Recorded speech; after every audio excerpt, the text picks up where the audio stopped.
सुमनसवन्दित सुन्दरि माधवी चन्द्र सहोदरि हेममयि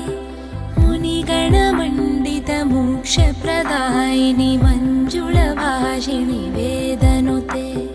पङ्कजवासिनि देव सुपूजित सद्गुणवर्षिणि शान्तियुते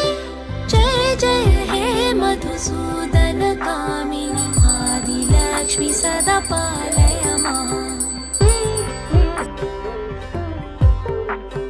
सुमनसवन्दित सुन्दरि माधवी चन्द्र सहोदरि हेममयि मुनिगणमण्डित मोक्षप्रदायिनि मञ्जुळभाषिणि वेदनुते पङ्कजवासिनि देव सुपूजित सद्गुणवर्षिणि